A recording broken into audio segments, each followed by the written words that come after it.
Welcome to the Compassion Podcast, brought to you by the Global Compassion Coalition. Nate Klemp is a writer, philosopher, and entrepreneur. And he's the author of the new book, which I believe was released just last week. Is that right? Week ago today, yeah. Week ago today. Wow, exciting. So the book's called Open, Living with an Expansive Mind in a Distracted World. And he's also co-author of the book, The 80-80 Marriage, a new model for a happier, stronger marriage, and the New York Times bestseller, Start Here, Master the Lifelong Habit of Wellbeing. And Nate is also a founding partner at Mindful Magazine and holds a BA and an MA in philosophy from Stanford University and a PhD from Princeton University. Wow. So thank you so much for coming, Nate. I'm really excited to hear what you've got to share, and I'll hand it over to you.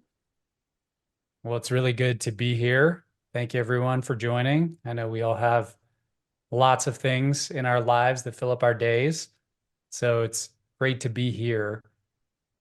Today, I want to talk about this idea of opening more to our lives, especially in the context of an increasingly crazy and chaotic world.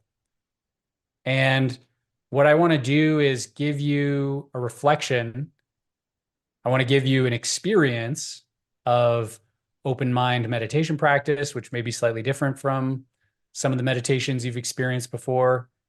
And then I want to leave you with a challenge at the end of our time together. So that's kind of my agenda. At the end, we should have time for Q&A. So if questions come up, feel free to leave those in the chat.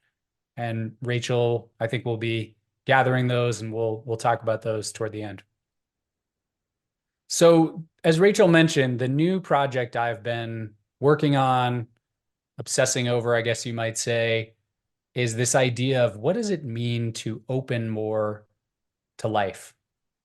And it might make sense for me to talk a little bit about what put this project front and center for me, like what inspired me to spend several years of my time and energy investigating this idea. And it was really this sense that I started to have a few years ago, almost of like a mixture of despair and hopelessness with the news happening in the world, the changes I was experiencing with regard to technology, political crises we're experiencing. And I noticed that in the midst of all of that, it felt like the space in my mind kept getting smaller. What I mean by that is I would feel some sort of uncomfortable sensation or a challenging emotion, or I'd read news about the world that terrified me. And it would be accompanied by this almost instantaneous urge to reach out for my phone, to go on Instagram, to get one more news story, to check my email, to check my text, right? There was this kind of draw toward digital distraction. So that was one level that I was experiencing this on. And then the other level was feeling this shift in my attitude toward people who disagreed with me, particularly about politics. Noticing that a decade or so ago, these people might have had a different perspective. But now all of a sudden they were like the enemy, totally misguided, right? Just like completely off the chart of rationality. And I started to wonder, like, am I the only one experiencing this? But as I talked to friends and as I did research into our current cultural zeitgeist, it became clear to me that in some ways we're all experiencing some flavor of this contraction. And that you could argue this is really the problem of our time, both because it's ubiquitous, we're all experiencing it, but also because it's invisible. We're now experiencing this kind of contraction in the mind on so many levels all at once, and usually we don't even know that it's happening. It's happening beneath the radar of our awareness. So I started to think, well, what's the word to describe or encapsulate this experience? Well, it feels something like closed.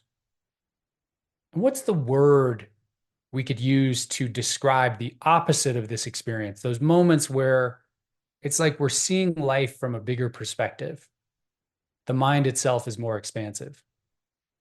Well, it felt like that was something like open. So that led me to this really simple distinction. And I love simple distinctions. I've now written 4 books, and most of what I've written has these very complicated, like theoretical frameworks with 9 parts and 9 practices, things like that.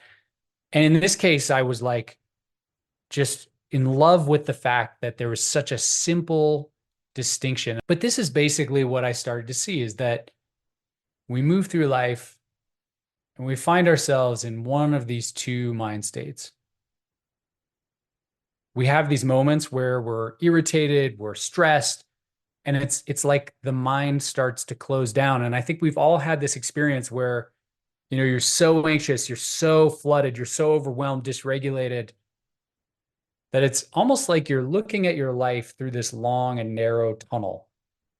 And all you can see on the other side of that tunnel is that problem, that uncomfortable sensation, whatever that might be.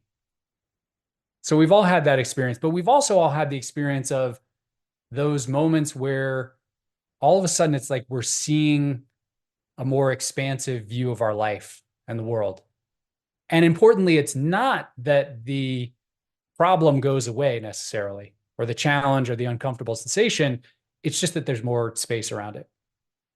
So you might say, well, okay, you get a little more space in your mind. Who cares? That's not really that big of a deal. But I actually think it is. If you think about it, this space is the space that allows us to respond instead of react in a triggered way.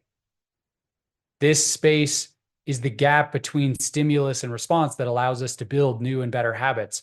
It's the space of possibility, the space of creativity. Ultimately, I think this is the space of freedom. And that's a big deal if you think about it. The question for me then became, okay, I really want to understand these 2 various mind states that we fall into, how we can shift between closed and a more open mind. What's the best way to do that? And at first I thought, well, maybe there's some sort of a book here about like the science of an open versus closed mind. And there's a lot of really interesting science for sure, but I realized that that wasn't really the path I wanted to go down. Maybe I thought this could be a book on Buddhist philosophy. There are a lot of amazing traditions, Mahamudra, Dzogchen, traditions like that are all about this exploration of how we cultivate a more open mind. But there again, I thought, well, that's still not exactly the route I want to go. So I started to think, wouldn't it be interesting to explore this open versus closed distinction more experientially? And I arrived at a method that I ended up calling something like experiential philosophy. And my model was someone like Henry David Thoreau. So most of you probably know Thoreau wrote this book, Walden. And if you read Walden, it's not a book about like applying the wisdom of Socrates and Aristotle to 19th century America. It's not a book about what can we learn from the Stoics about how to be more present in the moment. No, this is a book about a dude who moved to a pond, lived in a cabin, talked about hoeing the bean field and measuring the size of the pond, but extrapolated from those experiences some really interesting lessons about how we can live more in the present moment, really interesting critique of 19th century America and industrialization. So this became the sort of methodology. And I decided I wanted to create experiences that would allow me to kind of test the edges of both what it means to be closed and what it means to be open. So upper left, I started with an exploration of closure, of extreme closing, because I feel like if we're going to be serious about opening the mind, we also have to be serious about understanding the state of closure and understanding how to interrupt the momentum of closure. So I spent a few days binging on my screens all day, every day, just to understand closure. I spent a couple years doing psychedelic assisted therapy with one of the nation's leading experts on these compounds. I also felt like it would be important to explore opening in the context of politics because that's so important and such a profound form of closure for us. So as a left of center resident of Boulder, Colorado, I decided to open to the enemy. I enlisted in a National Rifle Association concealed carry training. I also spent quite a bit of time exploring various meditation practices. We'll talk more about those in a moment. Street opening, we'll talk more about that in a second. The application of meditation to the crazy, chaotic settings of everyday life. And then finally, what does it mean to let go? And what does it mean to close skillfully? This is actually a picture of me at the beginning of a 3-hour dental surgery, which I decided to meditate through rather than take the sedation cocktail, which was a really bad idea. And I would not recommend that anyone do that. But I did learn a lot about the idea that opening is not an unqualified good. There are moments where we are better off closing skillfully than opening when it gets too intense, when we're sort of beyond our ability in terms of when we should open or when we should close. So today I want to talk about tools we can use to break the habit of closure, and then particular tools in the context of meditation and street opening that we can use to cultivate a more open mind. So let's start with this question of how can we close less? And I think the best way to begin this inquiry into closure is just to paint the picture of what we're all experiencing right now, because we can all feel that there's this kind of closing screen addiction thing happening, but it helps to clarify the context. So for many of us, this is what it feels like after 30 minutes of waking up, right? There's just this like deluge of information, of notifications, of things we're looking at, of crazy news happening across the world that's terrifying. And you might think this is the problem, but I don't think it is. I think the problem runs deeper than this. The problem isn't just that we're distracted. The problem is that we crave these distractions. We actively seek out these distractions. And that's a really different kind of problem, right? If it were just like, oh man, we're just barraged by these distractions, that would be one thing, but it's different. It's actually, we want these distractions to enter our life. We crave these mind snacks at all hours. And just a few statistics to illuminate this. 11 hours is the average daily amount of time we spend on screens, according to Nielsen. Of course, we're all on screens right now. How ironic is that? 50% of teenagers describe themselves as addicted to their screens. I have a 12-year-old. This is now becoming an increasingly important problem that I'm trying to solve for my daughter. 96% of us check our devices within an hour of waking. There's some really fascinating surveys where they do these would you rather style dilemmas that illustrate the problem on an even deeper level. So they ask people, would you rather spend an entire month without your smartphone or your pet? 40% of people chose their smartphone over their pet. Would you rather spend an entire month without your significant other or without your smartphone? 44% of us choose our smartphone over our significant other. And in one of the most disturbing of these surveys, they found 10% of people would rather cut off a finger of their choosing, right? So you get to say like, oh, I don't really need my pinky. We cut that one off. Would rather do that than give up their smartphone. All of this is to say there's something real happening here. It's not just in our heads. And so the question then becomes, well, how can we uproot these habits? And I want to present you with a couple different strategies and then give you some time to reflect on which of these might work best for you. So we have our baseline habits when it comes to screens, right? And we usually think about closing less or breaking up screen addiction by moving from our baseline to a lower level of screen engagement. These are all restraint-based strategies, which are good and useful, and we'll talk about those in a second.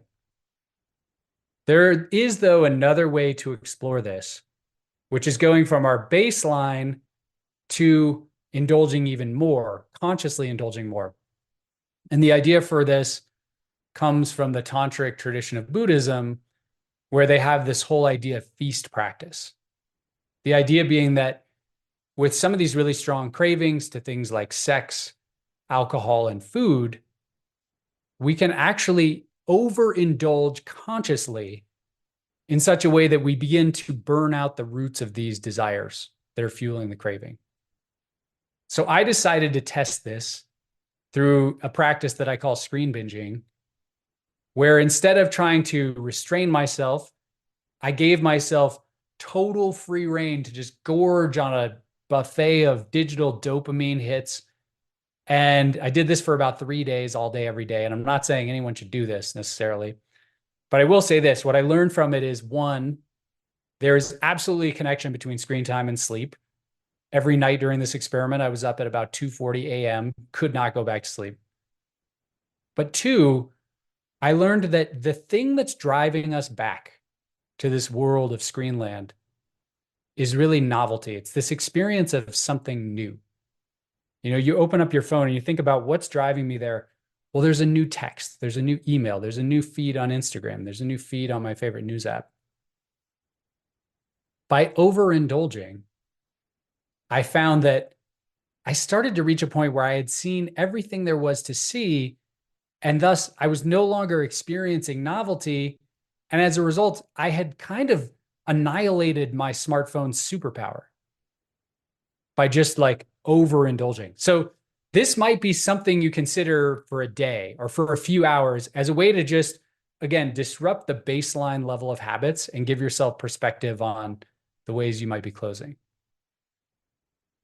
There are, however, also really powerful restraint-based tools.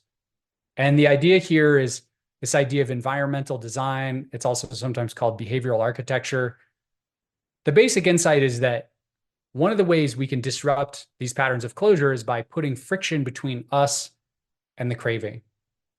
So friction, designing your physical space, your time, your smartphone itself, so there's more friction between you and distracting apps, and there's less friction between you and the things you most want to do. Meditate, spend time with your family, etc. So you can think about this in terms of physical space. One thing I recommend right out of the gate is kick your phones out of your bedroom. Don't sleep with your phone in your bedroom. That would be my first tip. But then you can also think about like having screen time agreements with your family. You can think about having a place in your home where you put your phone so it's not with you at all times. So those would be environmental design tools for physical space. You can also do this with time. I have a practice that I call dopamine dessert. The basic idea is that I schedule a half hour in the middle of my day that's scheduled time for distraction. I allow myself to go to any site I want, do anything I want. And the result is that when I have an urge to distract myself in the morning, I can just think to myself, oh, I have dopamine dessert coming up. And I'm not going to eat my dessert before I finish the meal. I'm going to wait for the dessert. So that might be a way of reconfiguring time. You can also reconfigure your device itself. So disabling all non-essential notifications, moving all distracting apps off your home screen, move them as far away as possible. There's focus mode. There's do not disturb. And then finally, if you want to get really hardcore here, there's self-binding. This is a term that comes out of the field of addiction research. My family has what's called a K-safe, which is a safe. You can put all your electronics in it. You set a timer on the top of the safe, and it locks, and it will not unlock until that timer is over. So you can put your phones and devices in for 2 hours. It's kind of a crazy experience. It's actually liberating, I find. But the only way to get that out is to wait, unless you want to take a sledgehammer to the safe. So that's one example. Going out on a walk, going out on a date night without your phone. That's another example of self-binding. Getting a flip phone. This, full disclosure, I'm not quite courageous enough to do this yet, but I'm thinking about it. I'm contemplating this. This is another example of how we can self-bind ourselves to interrupt these habits of closure. So with that, I just want to give you a second to write down 1 to 3 habits you could build to interrupt this momentum of closure. And I think we're all going to have our own recipe for this because we all have our own flavor of digital distraction. For me, it might be the Denver Broncos blog or the New York Times. For you, it might be Instagram. I don't know, TikTok, who knows? I would encourage you to write these down because if you just think about it, You're going to leave this call, most likely, and maybe think about it again once or twice, but then it's going to just disappear into the ether. So write down a few things you could do that might offer the highest value shift.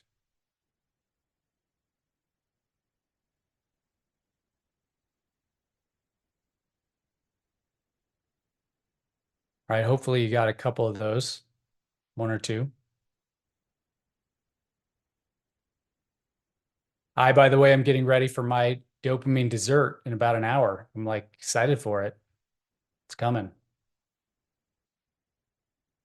Okay, so now that we've explored closure, I want to also explore the other side of the equation, because as I said, there's this whole practice of interrupting our habits of closure, which I think is a necessary first step. We want to start there, because if we don't interrupt those habits, we're constantly going to have this momentum of closure that's sort of pushing us away from a more open state of mind.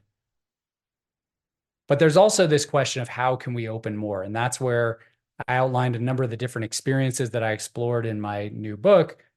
But today I want to just really ground us in a couple of these experiences.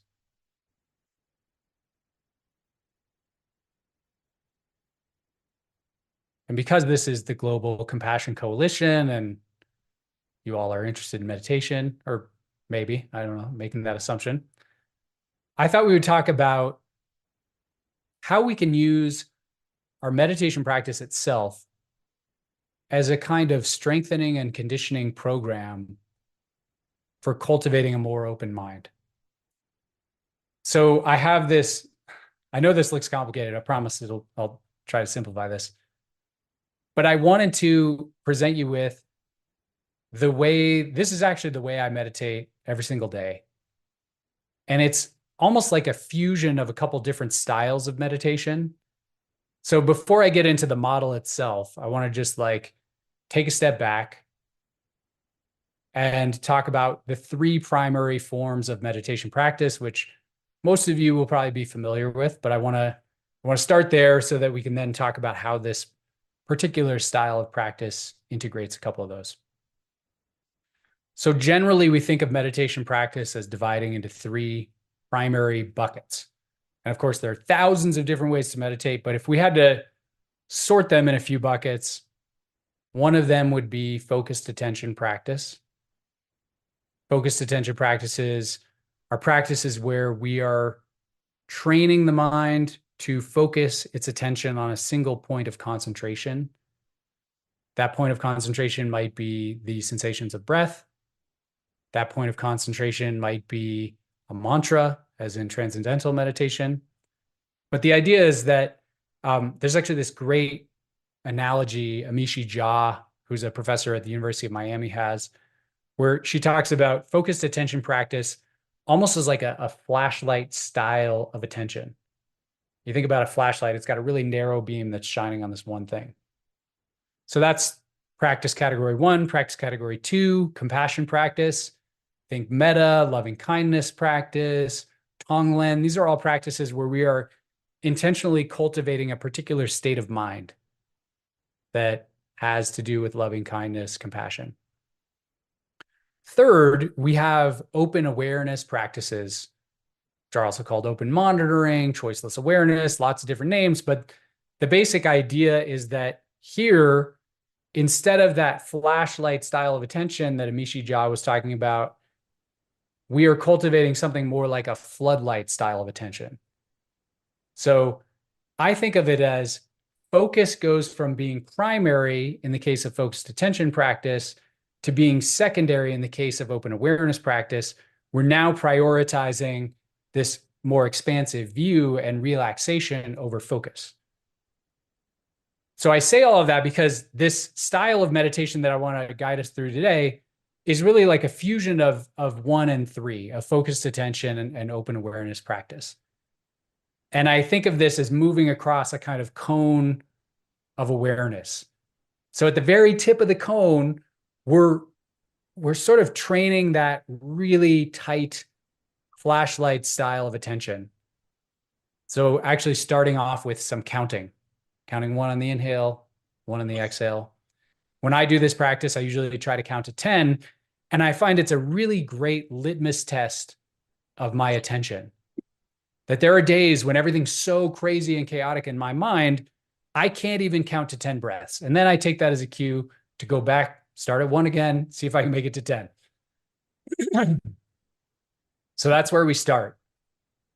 And then we expand a little bit toward a more breath awareness, like traditional shamatha style practice, which you're all probably familiar with. But again, it's still that kind of flashlight style attention until we reach a point of stability where the mind feels like it's not all over the place, totally wild, totally crazy. And if we reach that point, we can start expanding awareness itself. We're now shifting into the terrain of open awareness. And then finally, this final step, this last step, is one where we allow ourselves to drop the effort, drop the technique, and just sort of rest in this space of open awareness. So that's very conceptual. I think it's way more interesting to do this experientially. So I thought we could actually do this practice right now. And we'll just do 5 minutes or so. So find a comfortable seat, or you can stand or walk. I don't really care.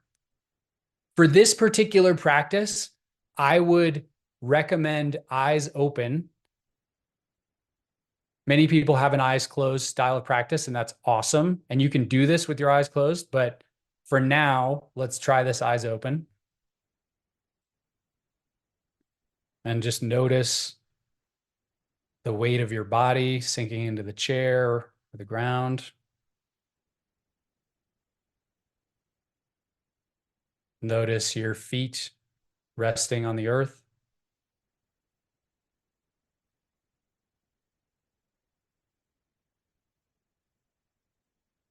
Just allow yourself to relax. Nothing to do, nowhere to be, no one to text.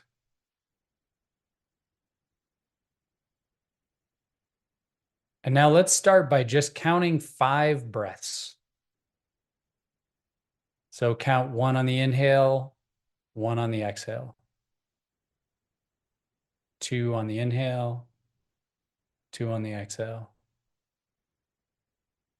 See if you can hold this attention on counting breaths till you get to 5.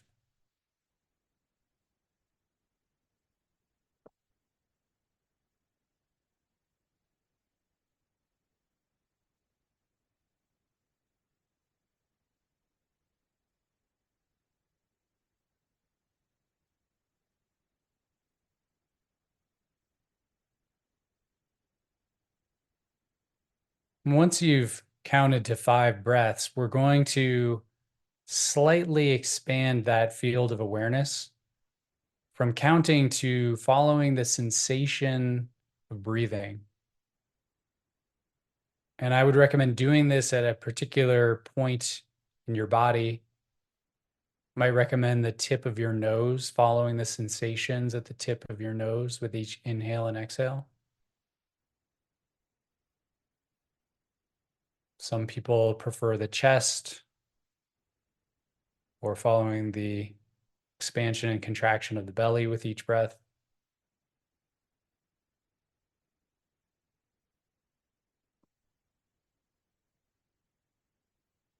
And the key here is to let go of any attempt to control or manipulate the breath. Just letting the breath be as it is.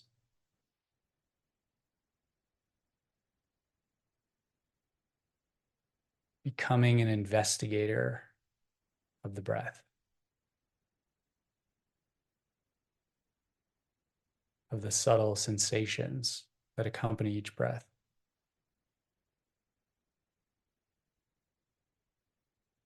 And if the mind wanders, which it does, no problem. Just bring our attention back to the sensations of breath.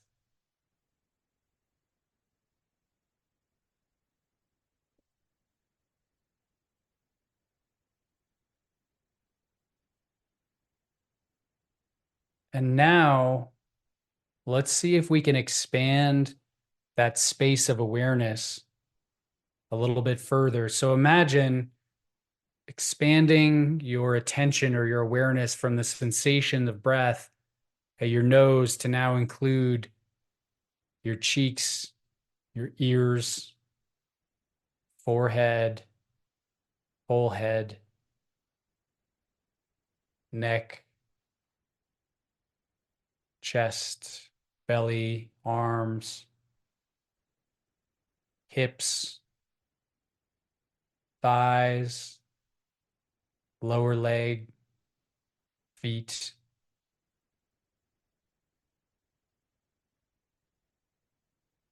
And now inviting this awareness to expand even further, filling your whole visual field. So you can imagine the edges of your visual field slowly and gently expanding with a soft gaze,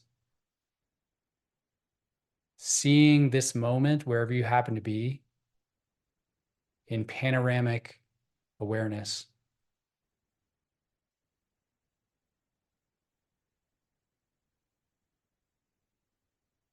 Sound can also become a part of this. Just noticing any sounds happening in the room or outside of where you are, your apartment, your house.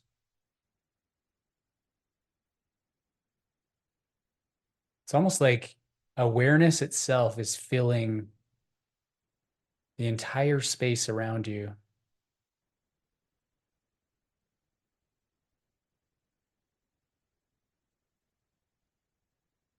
And then finally, this expansion of awareness requires a little bit of effort. So see what happens when you drop that effort, all effort. It's almost like you're just resting back into this more expansive awareness.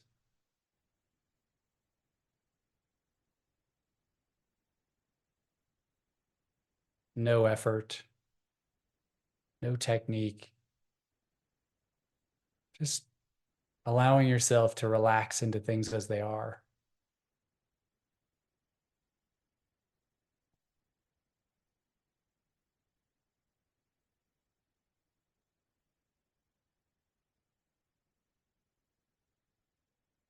Like you're gazing from a mountaintop or lying back on the beach, gazing at this big view.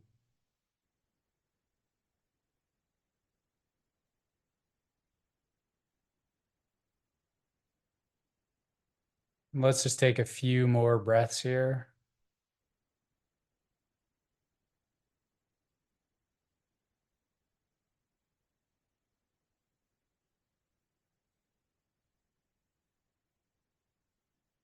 Enjoying this mind vacation.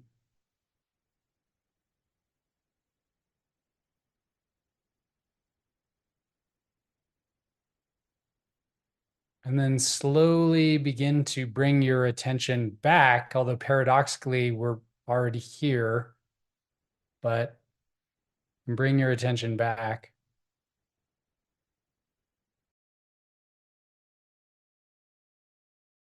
Notice any shifts or changes in your mind, in your body, in your state of being. And so I would just put that out there as a kind of fusion practice, again, between focused attention and open awareness. And I think these two work really well together because we get that stability through focused attention, such that when we open awareness, there's enough stability happening in the mind that we aren't just completely lost in mind wandering.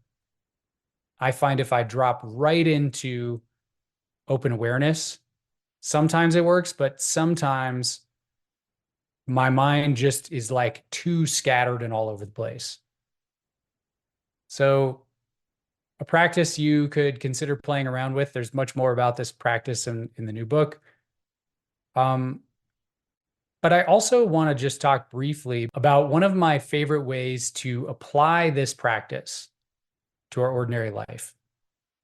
And it's a practice that I call street opening or street meditation. And I think this is a practice most of you have probably played around with, but it's a practice that increasingly I'm just more and more interested in as almost like my primary form of meditation practice and cultivating a more expansive mind. And the basic idea is that, we often think of this sharp distinction between mindful or meditative environments and then the rest of life, which is just a total shit show, right? Like we go to retreats at nice mountain retreat centers or, near a beach or somewhere beautiful in nature. And we think of these serene settings as the place for meditation. But then the flip side of that is this often unconscious view that like the checkout line at Walmart is just kind of gross, not mindful and not sacred.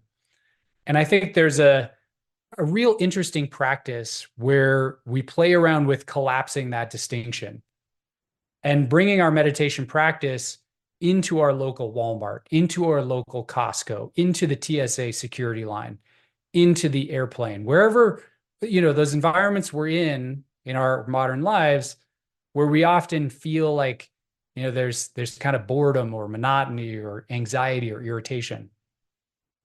So I like to call this street opening or street meditation. And I think there are two primary ways you can do this. One is by actually setting aside time for these kinds of experiences. So in the book that I just wrote, I actually spent a day at Costco trying to turn my local Costco into a meditation retreat center. And it was a fascinating experience that actually radically transformed my experience of my local Costco. Like I actually can never see it the same way. That was a couple of years ago. I have a buddy here in Boulder where we do this every month or so. We meet up in some random location. Our last was the local mall, and we'll meditate outside of J. Crew and, Eddie Bauer in the food court or whatever.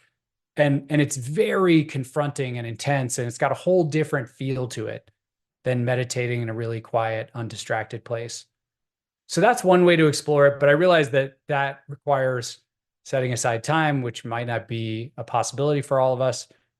So the other way to think of this is as a more informal practice where, if you think about your day, there are all these throwaway moments of idle time, waiting in line at the store, sitting in the waiting room of the doctor's office, being stuck in bumper to bumper traffic, being stuck on an airplane delay. All these moments where we're forced to wait and where we have idle time. And I think most of us now dedicate those moments to our phone, right? Because like, it's just there and it's just so enticing. And why would we not pick up our phone during those moments? And I don't think there's anything necessarily wrong with that. But what if we were to reappropriate, say, 25% of those moments to being opportunities for practicing this more open style meditation? So we're standing in line at Walmart, and all of a sudden we use that as our reminder, our cue to meditate on the sounds happening, the sights happening, and just see reality as it is in those moments. For me, this has become, I think, the most interesting practice of how we cultivate a more expansive mind. And so I want to leave you with a challenge, and that is to do one street meditation, street opening practice in the next week. It could be formal if you want to go hardcore. Go to your local grocery store, go to your local mall, experiment with meditating in a space like that. Or it just could be informal. Notice the next time you're forced to wait in line and use that as an opportunity to practice this more open awareness style practice. And of course, this is an open invitation. You can choose to do it. You cannot choose to do it. Doesn't really matter to me. But if you do it and you find it interesting, there is real value, I think, in beginning to build a habit around this kind of practice. Because ultimately, at least for me, I don't really care about getting good at meditation. I care about bringing the more expansive mind that I cultivate through meditation practice into the midst of everyday life, where it's chaotic, where I tend to just completely get sidetracked by distraction or anxiety or irritation, things like that. That to me is way more interesting. And so that's why I think a practice like this is valuable to consider. So with that, I would just say, if you find any of this interesting, as Rachel said at the beginning, I have a new book that just came out called Open, where I explore all of these practices, the science behind them, all these various techniques. Encourage you to check that out. Nate, that was brilliant. So many amazing nuggets of information. Thank you. Really helpful. And I love that street meditation idea. So powerful. It just makes you realize how much like opportunity there is to practice. So in these very ordinary moments of our day that we kind of fill with the phone and other distractions, actually, we could experience something a lot more expansive and nourishing and nutritive. So thank you. It was really, really helpful. I'll definitely be doing more of that this week. Awesome. I had a question, and that was, what are some clear signs that we are in more of a closed state, apart from maybe looking for distractions? Are there any other signs where actually just pausing and, intentionally opening is needed? I think there are universal answers to that question and particular answers to that question. So I'll give you the universal ones first. I think one of the key indicators of being in that closed state of mind is the kind of cravings that are happening in the background. So there's this concept I like to think of called momentum. And the basic idea is that when it comes to distraction and digital stimulation, it's kind of like a flywheel that's spinning. And the more of it that we take in, the faster the flywheel spins, the more momentum that flywheel has, the harder it is to slow down. So one way to know you're in that closed state is to just feel the intensity of craving that you have for distraction. The more intense the craving is, it's likely that flywheel is spinning like as fast as it possibly can, right? Like the faster the flywheel spins, the more the intensity of the craving comes on. This is actually a principle in Ayurvedic medicine. They talk about how when we go out of balance in a particular direction, we tend to crave foods, activities, and events that take us further out of balance in that same direction, which is just this peculiarity of our hormone systems, the neurochemicals in our brain, things like that. So the further out of balance you become, the deeper those cravings feel. That to me is a really key indicator that some form of closure is happening. Mm-hmm. There's a more particular answer, though, that I think we all have for ourselves. And I actually think it's a very valuable exercise to take a step back and reflect on what are my key signals of closure. For me, I'll just give you a couple of them. I stopped finding music interesting. I'm a former jazz musician. I love music, but I noticed like the tighter I get, the more my mind compresses down, the more I'm like, I don't really want to listen to music. What do I want? I want to listen to the news. I want to listen to a podcast. I want to just gorge myself on more information. So that to me is a big indicator.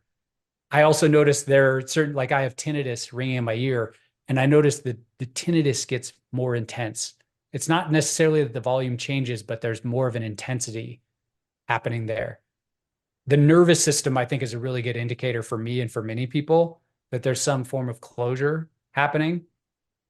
I think one of the best ways we can sort of cultivate the ground for more of these experiences of an open mind is by shifting our nervous system to a more relaxed state. Things like yoga and pranayama can be very useful there, yoga nidra. But for me, when the nervous system gets really tight, that's just another, I can feel the tension in my body. I can feel the tension in my mind itself. That's another indicator that there's some form of closure going on. And the craving I have for things that maintain that momentum of closure is going to be even stronger in those moments. And I have to really exert some discipline and will, I find, to do something that's relaxing. Relaxing is the last thing I want to do in those moments, but it's probably the best thing I can do in those moments for me. Mm-hmm. Yeah, that's a really powerful question, isn't it? Just to inquire, like, what does it look like when I am and so closed off? And yeah, I agree with you. For me, it's the same, like that feeling of tightness in my body, and also when I'm talking to myself, in that sort of very sort of relentless manner. And that's always a sign for me that I'm just like wound up and, need to let go and start softening and opening. So yeah, just if anyone doesn't know your signs, it's definitely a good practice just to reflect, because then once we know the signs, then we can take the opportunity to stop, to pause. Yeah. And I think I would just underline that point that, as we all know, people who are involved in the mindfulness world, meditation practice, the whole game is about awareness. And most of the time, all of this is happening beneath the level of awareness. Our mind wandering is happening beneath the level of awareness. Our closing is happening beneath the level of awareness. It's just happening on autopilot. And so that point you made about awareness, I think, is so essential. And identifying those things that push you toward closure can help cultivate awareness such that you can see it happening in real time and make an actual choice. And I like to say sometimes it's okay to choose distraction, but do it consciously and intentionally. There's actually a really interesting practice. Try going on Instagram intentionally, and really feeling into like, what is my mind and body state entering Instagram? What is my mind and body state leaving Instagram? And I will tell you, for me, I usually leave feeling bad about myself, feeling like I don't have enough followers, like all my friends have cooler lives, and, like I'm unsuccessful and I'm just kind of a failure at life. And that's interesting data for me the next time I run into that decision. Whereas if I'm doing it unconsciously, like that's all happening, but I'm not really paying attention to it. Yeah. Yeah. No, ditto everything that you said. Yeah. I Not feel to be exactly the like same. totally down on Instagram. I realize Yeah. like there's some value to social media, blah, blah, blah. You bring communities together, all that. But But there's how do you also a actually lot feel of when you use it? nefarious elements to it. Yeah, definitely. Yeah, no, that's helpful. Um, the other thing I was wondering is how, like, if sometimes we close because we feel like it's the only way that we're going to survive. And so I was just wondering, how do we manage that when we feel threatened, but the closing isn't actually helping us in reality? Yeah. How do we interject? I think that's really nebulous territory. The best distinction I know is Pema Chodron has this great distinction between these three states that we move through. So one is our comfort zone, and that's the place where we're just kind of trying to stay comfortable and not really trying to push our edges. And I think our comfort zone is where we end up when we find ourselves in screenland, on our devices, seeking out political outrage. It's very kind of comfortable, but also very small and snug. So there's real value to moving outside of our comfort zone into what she calls the challenge zone, where all of a sudden now we're still able to maintain our mindfulness practice, but it's a little more edgy, so we feel some afternoon anxiety. Instead of reaching for Instagram, we might stay with that anxiety, notice the sensations happening, watch the impermanence of it, all that. And that can happen in the challenge zone. But then it's really important for us all to be aware that there's the danger zone, where sometimes we go so far with our opening practice that we end up in terrain that's like too much. Basically, she describes it as you're in the deep end of the pool and you don't know how to swim. And I think it's really important to just acknowledge that we all have areas like that. They're all going to be different, but we have these raw, vulnerable, traumatized parts of us where we maybe don't want to go there all the time. Maybe we need the support of a therapist or, some sort of really like intentional container to go there. And so the game, I think, is really like, okay, well, how do we open at times into that challenge zone but also be aware that we want to not open too far. That's where there's this whole concept I talk about of skillful closing, that there are moments where we are better off closing than opening into that danger zone. We actually can do far more damage to ourselves by going there.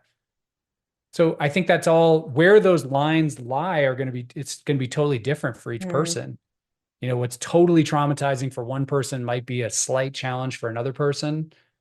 I think about something like public speaking, right? Like speaking in front of an audience of 1,000 people. For someone, that might be like, oh, cool, that's a challenge for me, but I can do it. For another person, it might be like, I can't even imagine doing that. I need to speak in front of 5 people, 2 people, and then I'm going to slowly build my way up to something like that. Yeah. Yeah. So being mindful to not kind of jump into the deep end, which could actually it could backfire, essentially kind of being kinder with ourselves. And yeah. And that was me doing a 3-hour dental surgery without sedation. Yeah, I found myself in the deep end and it was really intense. And my main conclusion from that was like, okay, I would have been better off closing skillfully to that experience and not needing to use that as a moment to open to discomfort. Okay. My family would have been better off who picked me up. My daughter who picked me up. They all would have been better off had I closed skillfully in that moment. Yeah. But I did not. Lesson learned, though. Exactly. I was curious about the flip phone because you mentioned that being one way to is it to be on your phone less? And I was just curious, like, why? Yeah, so I think of that as one of those self-binding tools that we can use for interrupting the momentum of closure. And the reason for that is that they're dumb phones instead of smartphones. As a result, you can't do a lot of the things you can do on your smartphone on your flip phone. You can't do Instagram. You can't go on TikTok. And that is a huge advantage. There are also these minimalist devices. There's one called the Light Phone, which I think is really interesting. It's got a black and white Kindle style screen to it. So that like e-ink, I think is what it's called. So it doesn't have the bright colors and flashy graphics. And so it's a way of basically constraining yourself. You know, there's this famous Greek myth where Odysseus is sailing by the sirens and he knows that like anyone who hears the siren call is going to steer their ship toward the sirens and everybody's going to die on the ship. So he tells his crew, strap me to the mast. Do not let me out of here. And his crew all wears earplugs and stuff like that.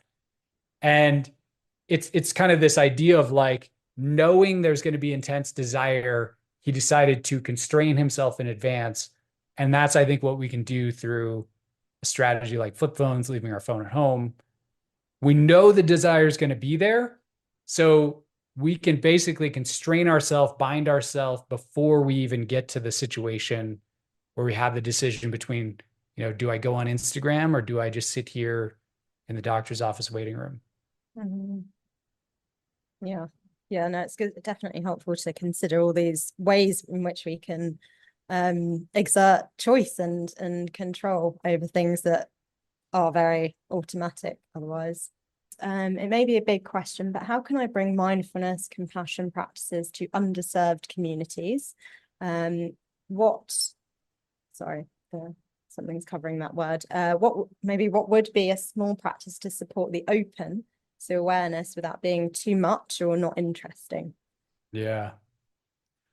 I think that's a really important initiative. And I know there are some initiatives happening with the goal of bringing these practices to underserved communities. But I do think that's a trap in the way we have this conversation, is that it's often a upper middle class conversation we're having about mindfulness. And to Mirabelle's point, these tools are perhaps even more powerful in underserved communities. So the question of how we do that, I think, is going to be really a question of like, are there existing organizations you could partner with? Could you create your own organization? Could you volunteer in local schools, right? Like, I think there are definitely opportunities out there for all of us to be doing this work. And in terms of how we do it in a way that's accessible, I have found, so I've done a little bit of this work and some work with kids. My daughter in particular, she's like my test subject. I've been meditating with my daughter for 5 years now. Every night we meditate somehow. And what I've found to be really useful is to try to break out of all of the vocabulary of mindfulness. There's kind of this like mindful speak thing that we do in the mindfulness world, and talk about different styles of meditation, and it's like kind of slow and all this stuff, and just try to like speak the language of whoever it is that you're working with. So for my daughter, for instance, when we started meditating every night, it wasn't about like, hey, I want you to bring one pointed attention to your breath. It was more like, let's imagine there's this light, and this light is going to move through your whole body, and it brings with it relaxation.